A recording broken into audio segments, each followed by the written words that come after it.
আসসালামু আলাইকুম, welcome to my channel tennis cooking studio. আজকে আমি বানাবো কলেজের সিঙ্গারা। সন্ধ্যা হলে মনে হয় যে কী খাই, তো আজকে ভাবলাম যে এই কলেজের সিঙ্গারাগুলো বানানো যাক। প্রথমে একটা বাটিতে দিয়ে দিলাম 1 কাপ ময়দা, দিয়ে দিলাম লবণ, দিয়ে দিলাম একটু কালি জিরা আর রান্নার সয়াবিন তেল।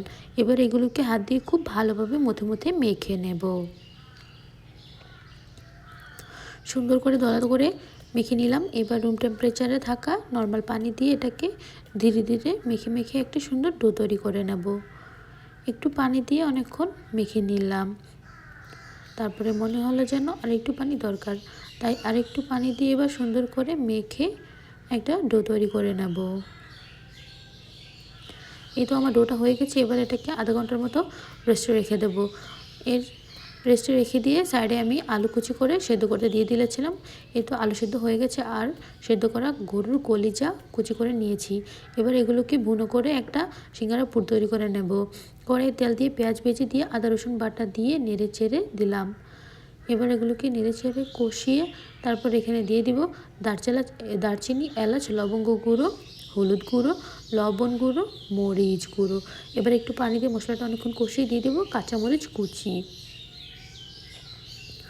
কাঁচামরিচ কুচিটা দিয়ে মশলাটাকে অনেকক্ষণ নেড়ে চেড়ে কষিয়ে এবার দিয়ে দিলাম সেদ্ধ করে রাখা আলু এবং কলিজা এবং আলুটাকে খুব ভালোভাবে নেড়ে চেড়ে কষিয়ে নিচ্ছি।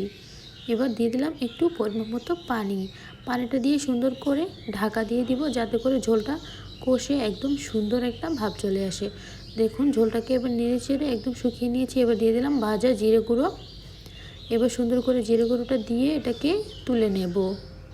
এই তো এবার আমি এটা বাটিতে তুলে নিয়ে এবার ডোটা নিয়ে চলে আসলাম। আধা ঘন্টা পরে ডোটা নিয়ে আসে এটাকে গোল করে নিয়ে লম্বা করে দড়ির মতো করে নিয়ে এবার ছোটো ছোটো করে টুকরো করে নিচ্ছি। এখানে একটা গাম পেস্ট তৈরি করছি। এই পেস্টটা আমাদের পরে প্রয়োজন হবে। এই তো দেখুন এবার লম্বা করে এটাকে নিয়ে সুন্দর করে বেলে নিচ্ছি। এই তো দেখুন দুপাশ বেলে নিয়ে মাঝখান থেকে কেটে নিয়েছি। কেটে এবার এই আঠাটা লাগিয়ে নিচ্ছি। এই আঠাটা এখানে ইউজ করতে হয়, না হলে করে মাঝে মাঝে হয় কি সিঙ্গারার ভাঁজটা তেল দেওয়ার পরে খুলে যায়। এই তো দেখুন এবার আঠাটা দিয়ে কীভাবে করে ভাঁজ করে নিলাম, আপনারা একটু ধীরে করে দেখলে বুঝতে পারবেন। এই তো এবার এই বড় অংশটা ভাঁজ করে নিয়ে তারপরে এটাকে এখানে এনে এভাবে করে চাপ দিয়ে দিলাম।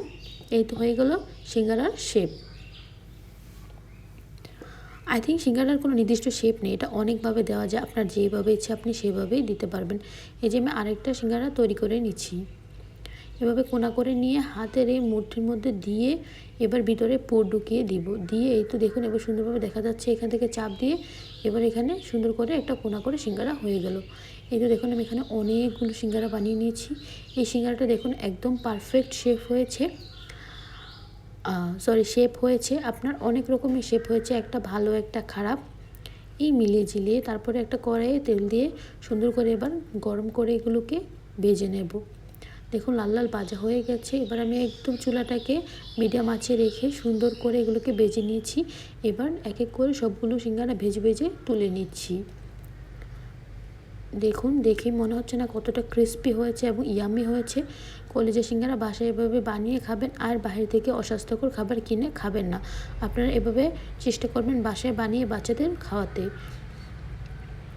এই তো দেখুন আমি একটা সিঙ্গারা ভেতর থেকে ভেঙে এবার খেয়ে দেখবো। আমি এখানে একটা সালাদ তৈরি করে নিয়েছিলাম, পেঁয়াজ কুচি এবং শসা কুচি করে লবণ দিয়ে মেখে খেয়ে মনে হলো টেস্ট আলহামদুলিল্লাহ অনেক ভালো হয়েছে। আপনারা অবশ্যই ট্রাই করবেন। আজকের মতো এখানে আল্লাহ হাফেজ।